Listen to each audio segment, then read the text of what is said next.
Lwadde lunakula jjo Honorable Lutamaguzi Ssemakula n'ateebwa okuva mu kkomera ly'abatamanya ngamba ekitalo. Mujjukire ekkomera lino nga bakalizimba nabaga nti ekkomera lino balikolera abaana ba People Power n'abagenda okuwakanya Yosero Tabayisirwa mutabani wa Kaleekezi mu kalulu ka 2021.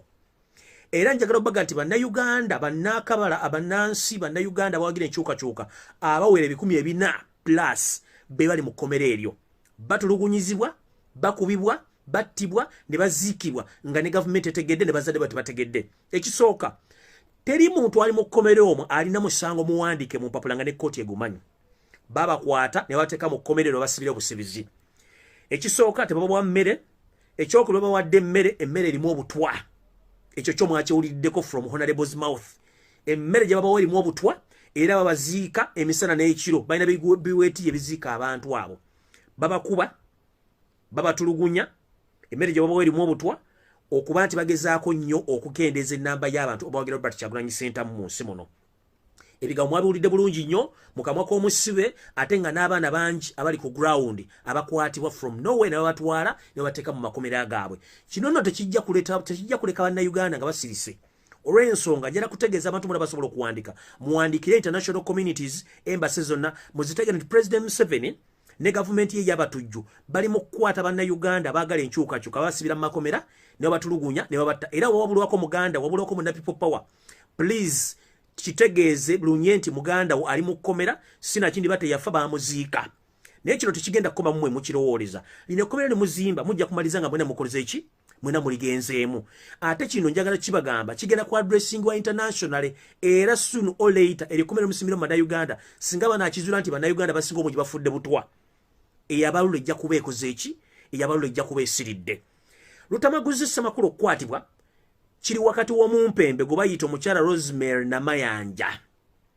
Abatamanyi Rosemary Namayanja ono omukyala oyo aludde mbyobufuzi. Yasooka kubeera muwagizi wa kibiina kya Democratic Party mu ttabi eri abavubuka li bayita UID. Rosemary Namayanja yava mu kibiina yasooka kubeera muwagizi wa DP okuva Makerere yajjira mu kibiina kya UID. Ekiwaye ekito eky'abaana byabufuzi aba Democratic Party najja n'abeera mufuzi mu kibiina kya Democratic Party bwamala NRM n'emusikiriza n'avaayo n'ayingira NRM. Kati yalowooza okuba nti ali mu NRM kimufuula superior nnyo. Omukyalo ono okujjako nga obuga nti obusebusiru bwanjo kabutannyinizo gy'obeera zinaalya omukyalo ono gye buvudde katono. Katonda yamuwa ekibonerezo yamusuula ku accident era yali afudde. Naye teyeebuuza lwaki accident eno yali ezze. Teyakyebuuza. Omukyalo ono yeeyita Musabinyo Museveni Seed Adventist. Naye ne mu kyaki yennyini essaawa zino wetwogera yali agikubye ekigo ng'agiresemu obutabanguko. Whereby mujjukira videos ennakola ku kanisa y'Abaseveni Seed Adventist. Omukyalo ono yakwatagana ne State House okutwala abatamanya ngamba ba State House ne President Museveni okutandika okuloozesa Abaseveni Seed nti bagenda bakozesa okutandika okuwagira President Museveni n'ebikolwa bye byekko mu church. Era church yali efunye nabe nga n'omukulembeze omutuufu we church eyo yali atandise okufuna obutakkaanya n'abakulembeze abamu. Nga ne church ezimbira Seventh Day Adventist zitandise okukyusa okuva ku nnyimba ya Katonda zizze ku nnyimba ya Stan ewagira President Museveni n'obunnanfusi bw'okutta abantu. So yo mukyala Rosemary Namayanja gwe mbagamba yali emabega okukwatibwa kw'omusajja gwe bayita Honorable Lutamaguzi Ssemakula. Sina kindi yabadde awa ne orders ez'obulabe ennyo ze ziruwa. Obwedda yogera n'abamagye n'abapolisi n'abagamba if you can shoot him mumukuba amasasi afa aveewo.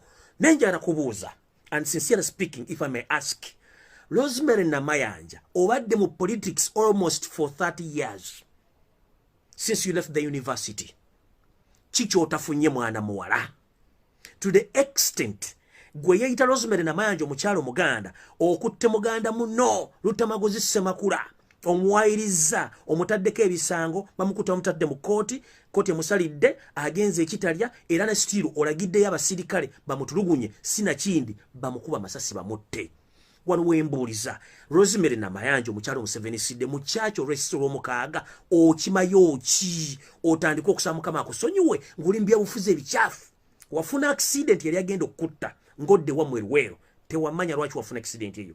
Wamala emyaka egiwera 4 ng'oli ku buyungo naye kikulemye okutegeera otuuka okusindikira muganda muno amagye g'abatamanya ngamba gagende gamukuba ebyasiga mutte olwo mu bine ebyobufuzi emyaka gyo bimaze mutofunanga mukyoyagala oba golowooza ogenda kufuuka nnyo muzzukulu wa Kalekyezi oyinza okufuuka muzzukulu wa Kalekyezi oba bwembuuza wandibanga gwe omu kubo nga tetumanyi. If I may ask, wayita Rosemary Namayanja osindisa batamanya ngamba bakube senta muntu bakube Lutamaguzi Semakula Amasasi omwana wa Nambi olw'ebyobufuzi.